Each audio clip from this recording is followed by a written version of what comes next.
started. I'm already losing my train of thought. Off to a great start. Let's see. As a reminder, the only things you're really responsible for at this particular point are making sure you can get access to the web-assigned course so that you can eventually start doing the homework. That homework won't be due for at least another week because we haven't learned anything yet. So make sure you can access that. As a reminder, no labs this week. Not that there is a Friday lab section.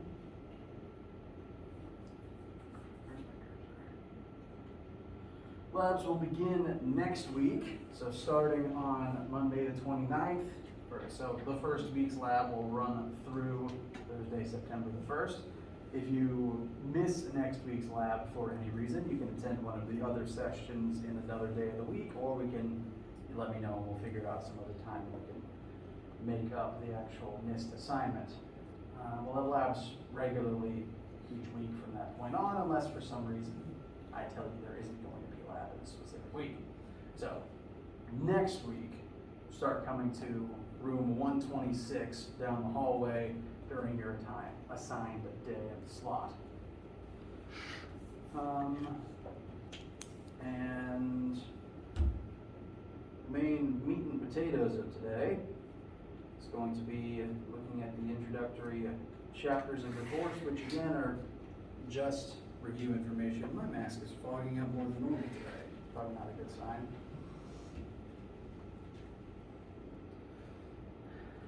All of my chapter notes will be available on Brightspace.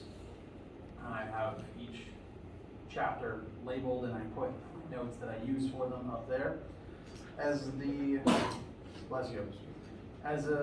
Each week we'll be covering about one chapter each, so across the 4-ish months of this semester we'll cover about 10 full chapters, about 10 full weeks of content.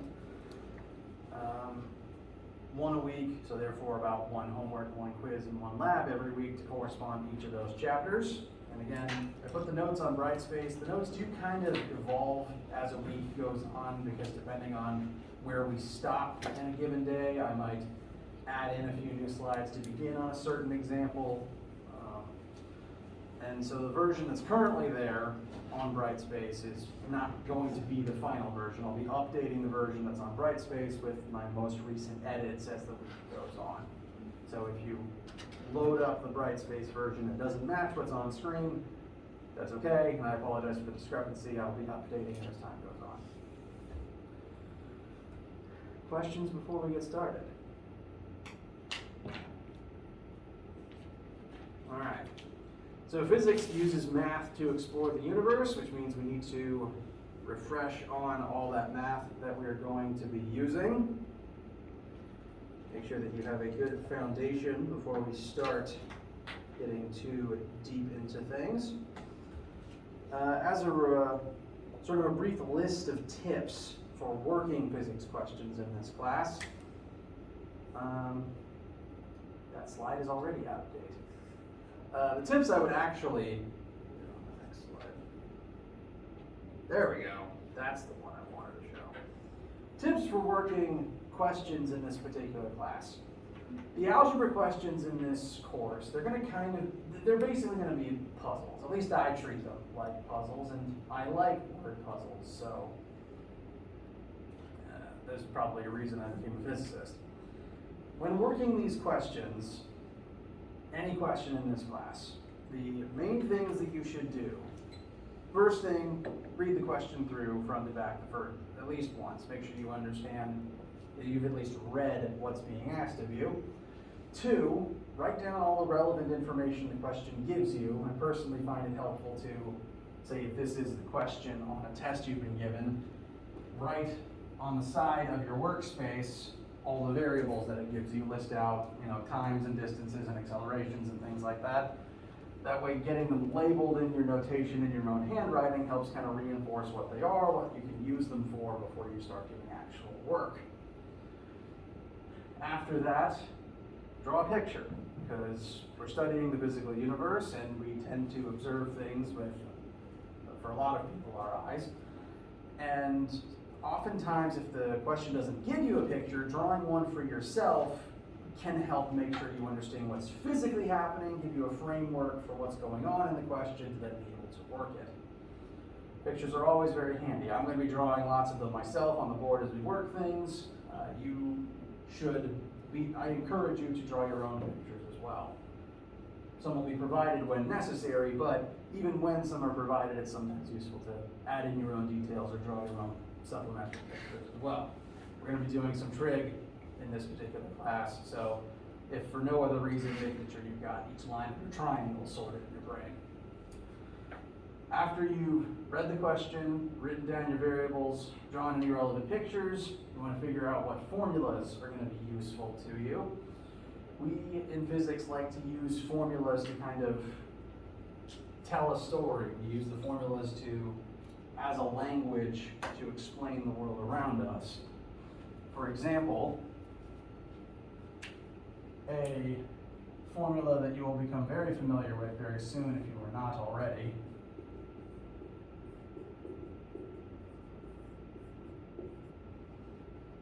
This is going to be one of the first formulas that we start using very often in this particular class. This is the formula for displacement of an object over time, how something moves in a straight line, based on, well, delta x is how far something moves in a certain amount of time, and the factors that affect how far it will move in that amount of time are how fast it was moving at the start, and what is its rate of acceleration as time is elapsing. I can look at that formula, and because I know what all the variables mean, I can tell you just in words all the factors that should affect it, and I can use it to kind of explain what's going on in any given situation. While you're accelerating, say if you're in your car and you hit the gas pedal and you accelerate from 0 to 60, that not only takes a certain amount of time to get up to that new velocity, but you're also moving forwards as that happens. So as you're accelerating and time is elapsing, you will be moving forwards. There's no way to accelerate without also moving some distance while you do it. And that's what that formula can tell us. Every formula can be used to describe things in words that way, and we'll be describing things both in words and in numbers. Knowing what all the formulas can be used for is very important. I like to think of them as tools. Different tools can be used a different number of ways. There's lots of different ways you can use a hammer. I suppose any tool can be a hammer if you try hard enough. Each one will have different uses, and based on how you use your algebra, each one can be used in different ways. For example, the formula over there, the displacement formula, you could use it to solve for displacement, starting velocity, time, or acceleration, if you're able to do the algebra correctly. So knowing what all the formulas are useful for is important. Now you'll have your formula sheet. You'll never have to memorize the formulas themselves. What's good for you to, I'd say, memorize is at least a name for each one of them. Know what situations it's useful in, kind of be able to tell that story of what all the pieces mean in conjunction to each other. And each one will be a tool that you can use in different situations, again, to kind of solve the word puzzles that all the problems will be. Sometimes you'll need a hammer and a screwdriver, sometimes you'll need a wrench and a saw. And after you've listed your variables, drawn your pictures, figured out what equations are useful, start plugging things in, start using your algebra, start trying to get from point A to point B. And that'll be kind of the method that we use as we do our problems together in this class. How does it sound so far? I feel like this thing's kind of useless as much as it's getting fogged up. All right. Now, additionally, before we can do science, we have to remember the scientific method, which I'm hoping you've heard several times since you were children, but I'm paid to review it with you. The scientific method is literally the list of steps that you have to do in order to perform actual science. If you're not following these rules, you're not doing science, technically speaking. As a certain Mythbuster once said, the only difference between science and messing around is writing things down, and the scientific method tells us what to write down in what order. So to quickly review these steps, because we will be utilizing them, to perform science, first you have to ask a question about the universe around you. Say Isaac Newton observes an apple falling out of a tree, and you wonder why that is, why that happens, what we can explain about it. Then you perform research, see if the question's already been answered, which is frankly something people are pretty good at these days because you carry a supercomputer in your pocket. Google something, you're doing research. So look something up, if the internet can answer it for you, you've done research and you're kind of done already. If there isn't already an answer, then you have to start doing your own experimentation. So do your research, find your supporting evidence. If there's not already an answer, then you have to you have to come up with an answer for yourself, basically. You know, why did the apple fall? What can we determine about the rate at which an apple falls? All hypotheses, really any idea, any attempt to explain something counts as a hypothesis. Doesn't matter how outlandish it is, doesn't matter how hard it would be to prove, as long as it's an idea to explain something, it's technically a hypothesis. Now, whether or not you can do anything with that hypothesis is a separate matter. But once you have your idea, your attempt at explaining the phenomenon, you can perform an experiment to see if your hypothesis is valid or not. The point of an experiment is to gather data, because in science, the only thing that's actually real is the data itself. The only things that you know for certain in science are the things that you can measure using your tools. I can measure that this desk is however many meters long. I can measure the time it takes for sound to travel from point A to point B. Those are things that you can validate using your tools. Those are the only things that science can actually tell you with absolute certainty. And that's because that data is so important. The point of an experiment is to collect that data to make sure that you can use it to either confirm or deny your hypothesis. The data is the important thing. It's arguably even more important than the hypothesis itself. So you perform your experiment. Does your data explain your hypothesis? Does your data disprove your hypothesis? You gotta figure that out. If it doesn't support your hypothesis, you gotta come up with a new one. If it does support your hypothesis, do the experiment again and triple check. Keep gathering data, keep comparing it to your hypothesis, keep making your hypothesis better. If your hypothesis consistently continues to explain what's going on, you share it with the world, which is also pretty easy these days. A couple of millennia ago, it was really hard to get science papers published and in front of people. Share it with the world. Other scientists do the same thing. They see if they can repeat the experiment, find the same findings, get the same data, support the same hypothesis. If they can, if lots of scientists start agreeing with you, your hypothesis evolves into a theory, and if over hundreds of years your theory is not disproven and people still use it and still like it, it becomes a law.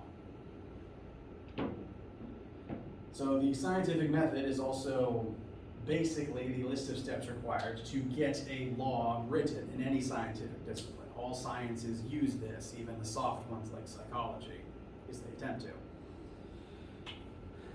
Now, the reason I'm starting with this is to point out an observation about the scientific method. All laws started as hypotheses. All of the laws of physics began life as just an idea in somebody's head. You have to start from hypothesis, use experiments and data to validate your hypothesis, and then your hypothesis can become a theory or a law over time. All laws of any science discipline started as hypotheses, which means that laws of science, the laws of physics, are not some universal truth. They're just ideas humans came up with to try to explain the universe. The things I'm going to be teaching you in this class, or rather helping you put words to things that you've observed your whole life, the laws of physics are not unchangeable and they are not absolute truth, because they were all invented by humans. The universe is real, the universe does certain things, we can measure what it does, and the laws of physics, science as a whole, is just a human construct invented to try to explain it and make sense of it. So, technically, nothing I teach you in this class is absolutely true other than the data that we record. Science is what the human brain and what the data is able to extrapolate, what the human brain can extrapolate from the data and the explanations we come up with to try to explain the world around us. And you know what? Scientists get it wrong sometimes.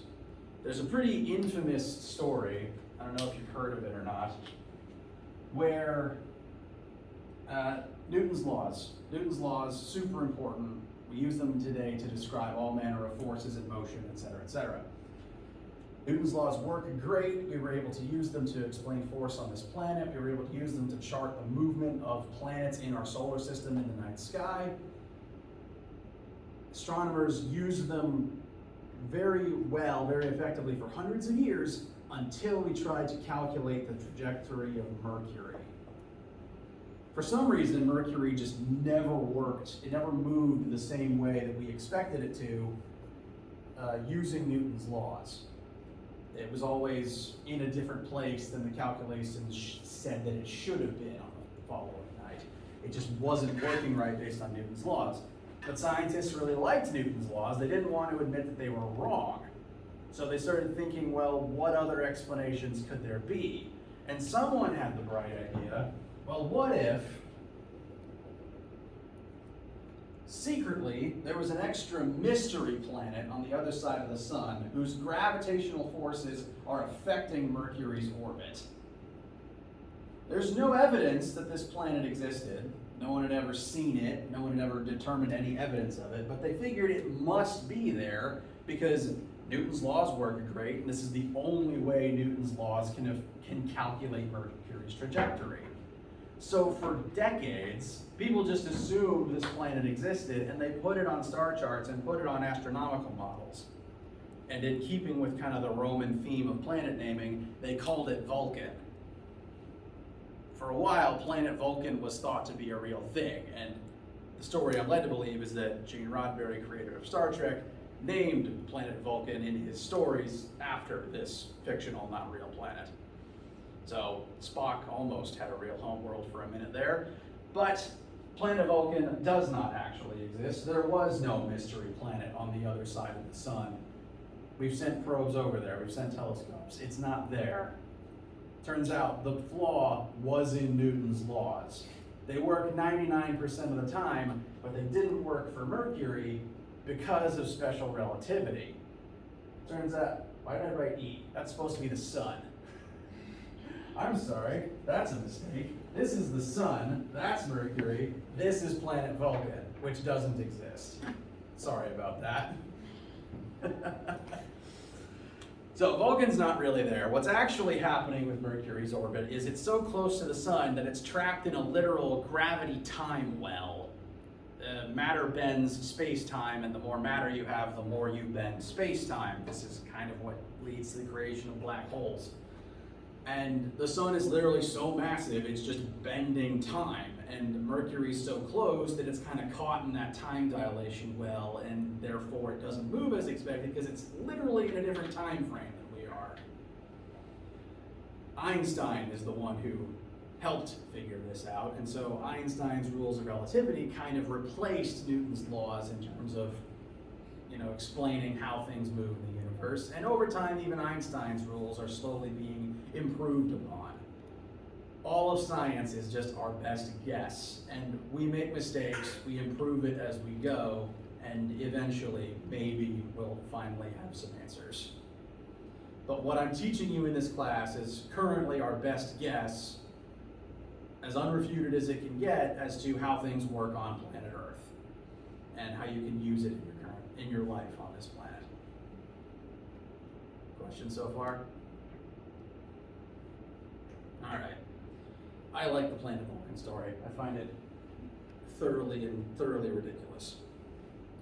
That's why it's important to be able to admit when you're wrong. If scientists don't admit when they're wrong, you get stuff like that. All right. So, that's the prologue. Now it's time to start working with actual numbers. Who remembers all these things? Or at least the middle ones. All right. Pretty familiar. Good to see. So this is the metric system, or the system of metric prefixes that we'll be using. Come on. Out of this list, the ones that you should hopefully be the most familiar with are this core group of 6, from milli to kilo. You may or may not have heard of some of the ones smaller than milli or bigger than kilo. The ones outside of this cluster won't come up often, but they will come up from time to time. Definitely be familiar with and be able to use off the top of your head milli, centi, and kilo, and then the blue line here represents base, a standard value with no prefix attached. Out of this cluster of 7, if you include base, kilo, centi, and milli are the ones that will come up most often. We will never really use deci, deca, or hecto in any real capacity. I don't think any discipline of science uses them super regularly. But the thing to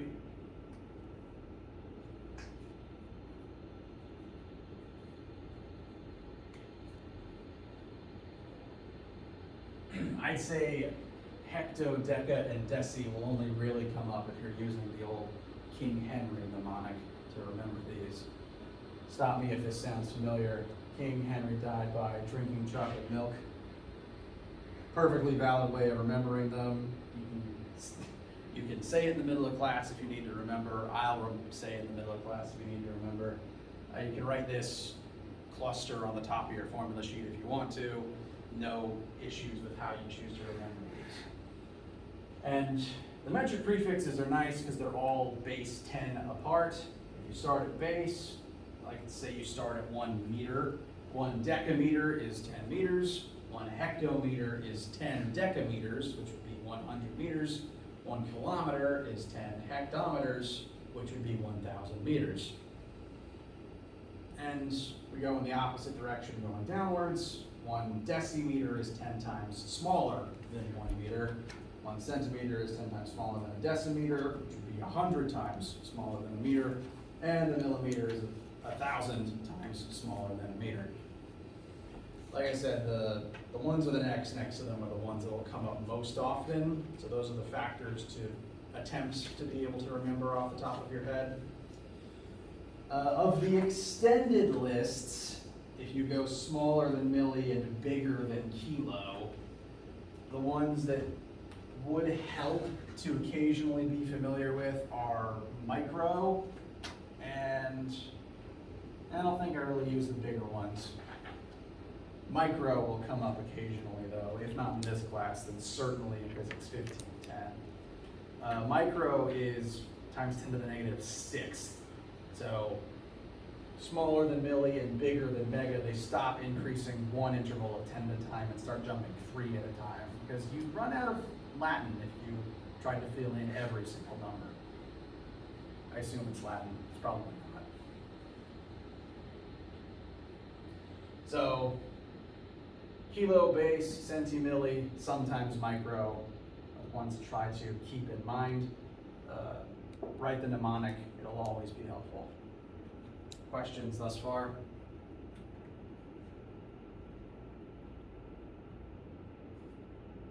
All right. Let's utilize these things briefly. How many kilometers is 10 meters?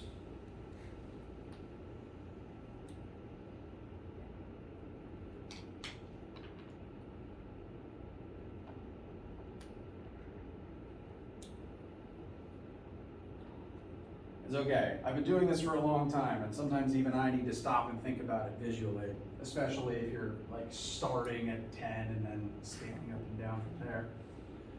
We're gonna go from meters, which is base, so base unit up to kilo. And if you are a visual learner, the way that I like to visualize it is kind of the leapfrog technique.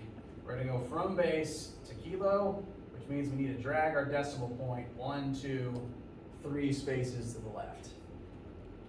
So if you start at 10, decimal point is there after the 0, 1, 2, 3, spaces to the left, and that would give us 0.01 kilometers. So 1 meter is 1 meter would be 0.001 kilometers. So you divide by 1,000, divide 10 by 1,000, you get 0.01, which is a hundredth. When I'm writing things on the board and in my notes and my answer keys, I tend to put a 0 in front of the decimal sign if the number is smaller than 1, just because I feel that the 0 makes the decimal sign easier to notice. A lot of scientific disciplines will do the same thing as a standard, so if you're not used to visualizing it that way, that's the reason I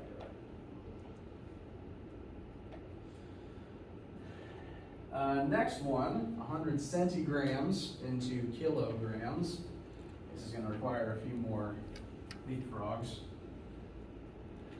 Centi to kilo, going to have to jump 1, 2, 3, 4, 5 places. So 1, 2, 3, 4, 5. Oh. And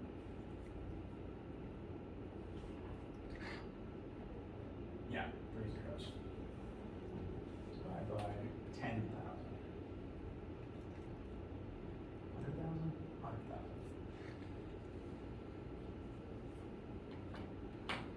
So 0.0001 kilograms. Makes sense. A centigram would not be a lot of mass.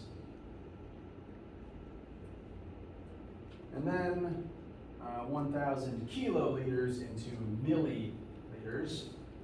This is the only one of the three where the unit is becoming smaller, and as the unit gets smaller, the number will get bigger, the inverse of what we've been doing so far. So if you start at kilo, it's 1, 2, 3, 4, 5, 6 decimal place jumps over to milli. You're going to divide by a million, multiply by a million, or divide by 1 millionth.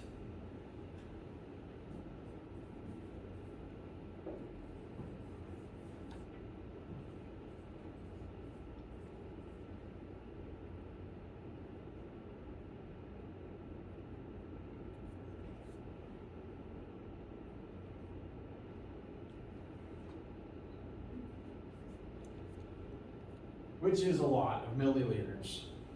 That's million, billion, 1,000 million, that's a trillion.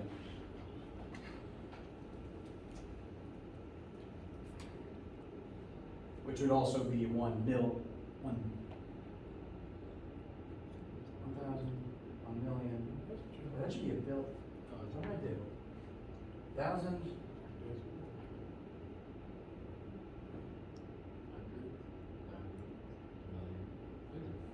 Oh, that's a billion? That's a billion. I'm having an off morning, it seems. That's a billion milliliters. My mistake. It'd be a million liters, a billion milliliters. And I apparently need more coffee.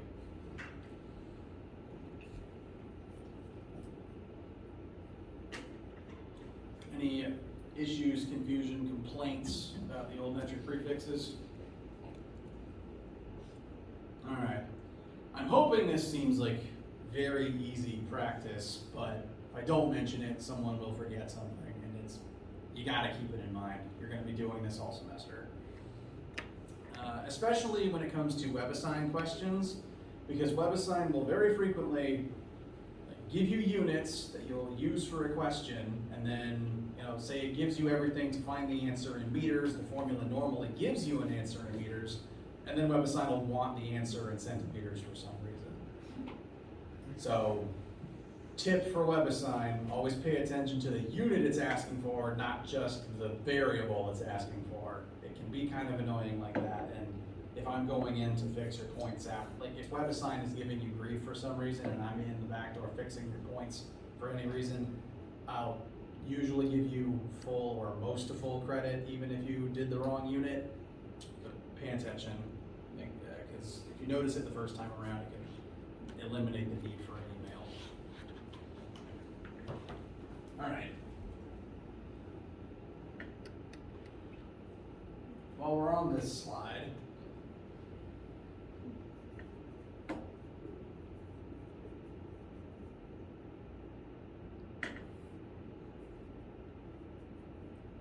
oh, that's definitely not right.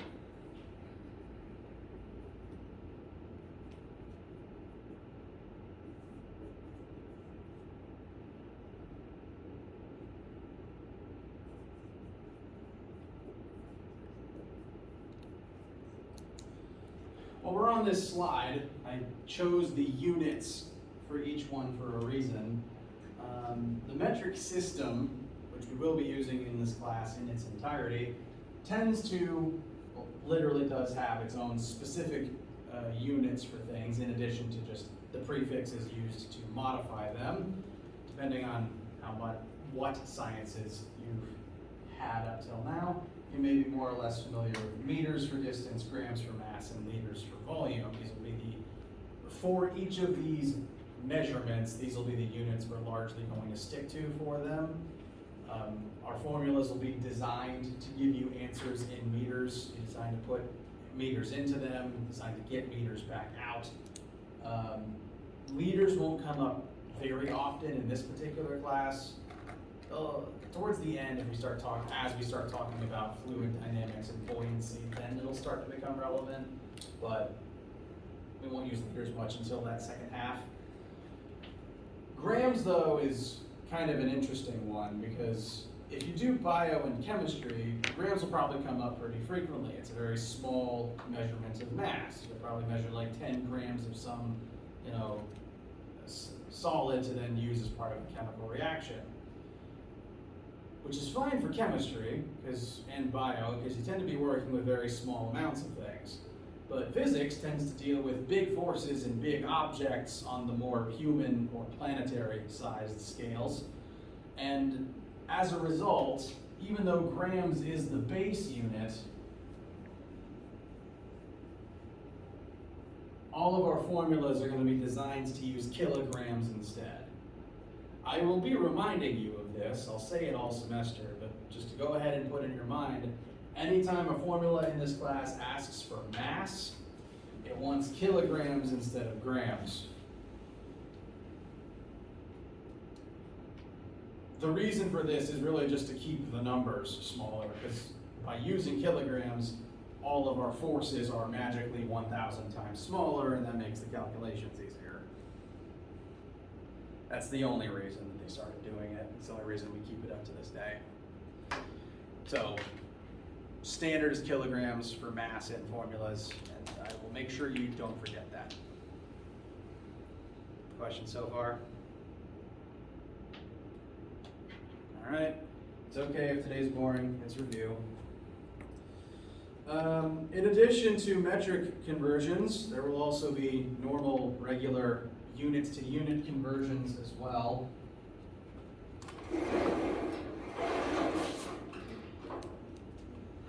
For example, how many seconds are in one day?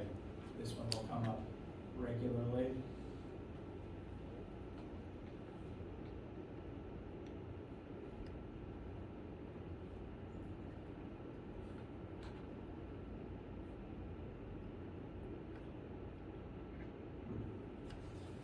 My notes have the wrong answers in them.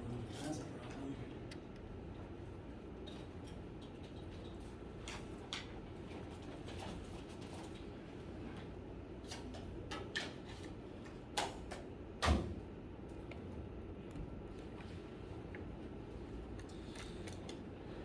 Now, I'm hoping that calculating the number of seconds in a day feels easy for you, but I'm going to use this as a chance to show you the way that I draw my unit conversions, because we're going to be doing a lot of unit conversions, and the way that you do them is fine. However you write them down, I'll figure it out in your work.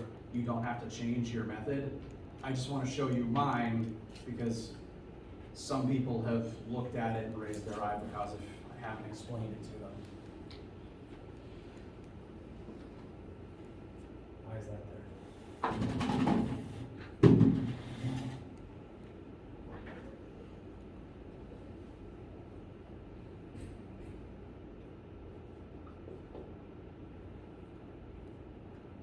I set up my conversions has been called railroad style, or possibly fence post style. I use the conversion factors as fractions equal to a value of 1, and then multiply my value by those fractions to change the unit attached. So if you start from 1 day,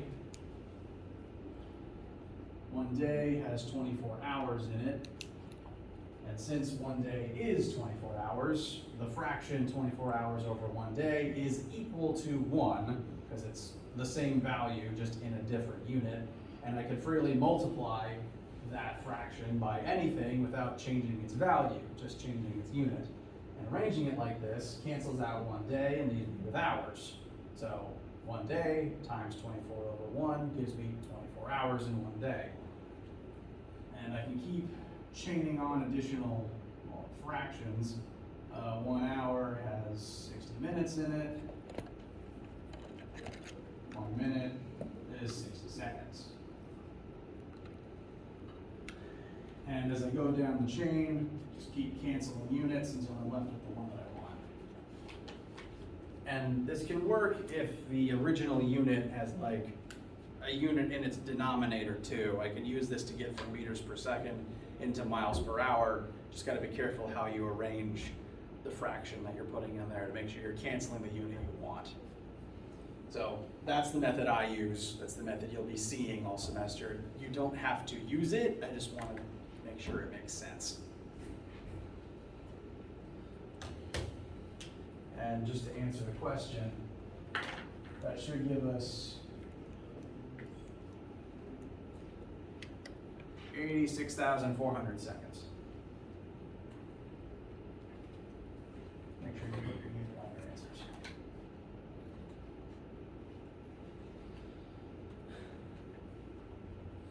The second example on this slide, the reason I want to look at it is it has kind of a catch-22 in it. And it's a catch that you need to be aware of when it happens. The second question, we have a rectangular building lot, 1 times 10 to the second feet by 1.5 times 10 to the second feet. To start with, scientific notation review, what do those numbers convert to?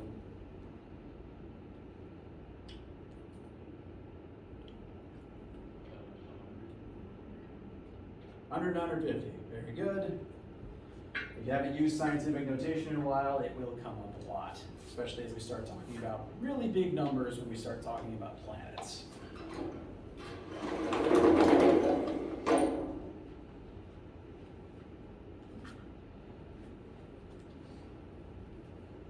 So, the main goal here is to find the area in meters squared. Note, the areas we were given are in feet. Now, we want area, we have length and width. Just going to go ahead and convert those to their standard notation. We can multiply these two numbers and find the area just fine, but these two numbers are in feet, meaning that multiplying them together gives us an answer of 15,000 feet squared, not meters squared. So we'd have to convert it. So if I set up my railroad system, we've got here that 1 meter equals 3.3 feet. I'll put 3.3 feet at the bottom to cancel with my starting unit, put 1 meter at the top, and that's everything we need, right?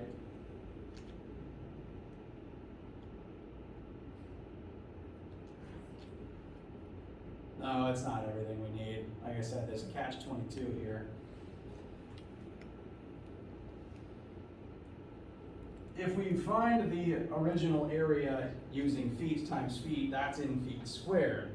If I multiply it by 1 meter over 3.3 feet, that will cancel one of the feet that is a part of that feet squared, not the other part.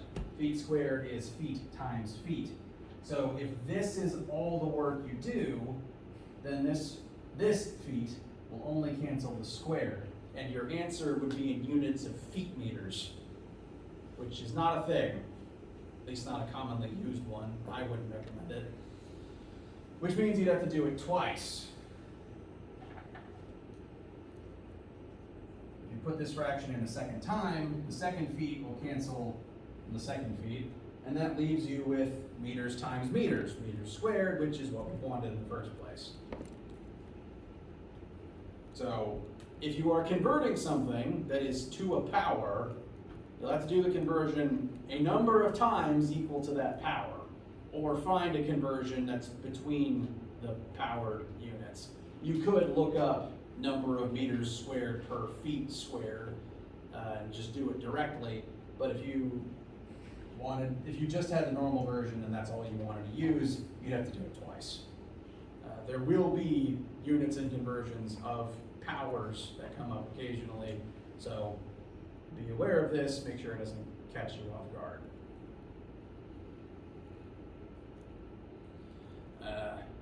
I'd say most commonly, acceleration is going to be something that we use all semester long. That's measured in meters per second squared more often than not. But if you were given miles per hour squared, got to convert it.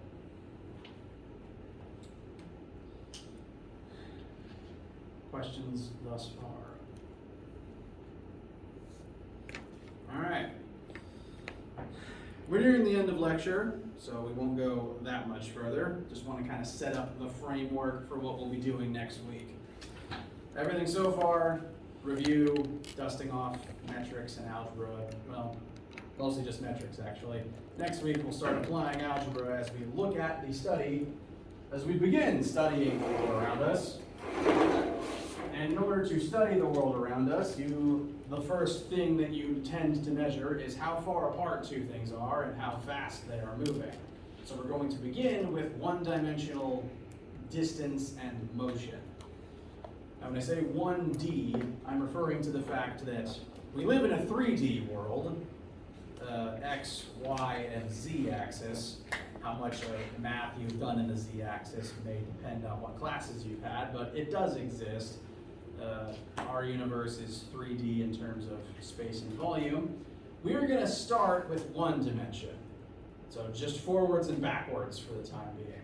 We'll look at literally just the displacement between 2 points and how fast something is moving or accelerating, just moving forwards or backwards to begin with. We will eventually expand to 2 dimensions. Things can move in 2 dimensions at once. Things can accelerate in 2 dimensions at once. We won't really deal with 3D in here, other than, I suppose, the measurement of volume. We won't do 3D motion, because 2D motion is already difficult enough as it is. So, on next Monday, actually, I was about to say Friday. Next Monday, we'll start with 1D motion, namely by studying one-dimensional displacement, velocity, and acceleration. I'm hoping these terms are familiar to you. And talking about how they are vectors and what we'll be doing with them. Any needs, concerns, thoughts, opinions, etc. before we break for the weekend? That math check, that's under, Oh, is is that part of the lab? yes. Good question. Let me show bright space real fast. Because there's materials from the previous version of this class in there that I one, need to update, and 2, haven't hidden from view yet.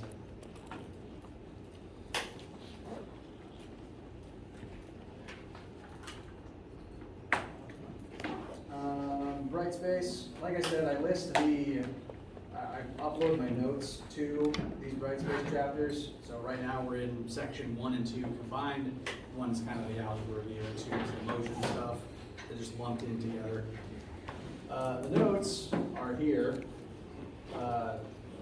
Usually when I click on it, it just starts downloading, I almost said Excel, it just starts downloading the PowerPoint file. This right here, this file is the first lab that we'll be doing, and I'm going to, well, you can go ahead and take a look at it. It's just an algebra review assignment that we'll do in the lab room next week. If for any reason we have to do a lab online, or if it's just simulator based and could be done from home, the document will be posted here. And this particular classroom is utilizing like reusing one from one of my old classes. It just brought in all of my documents, and so that's why it's still there. Same assignment though, so you can go ahead and look at it if you want to, but it's not something that you have to do on your own or have done by any time. We'll do it in lab next week. Speaking of lab, I already said that, come to lab next week. Anything else? All right, let me know if you have any questions over the weekend, and have a good weekend.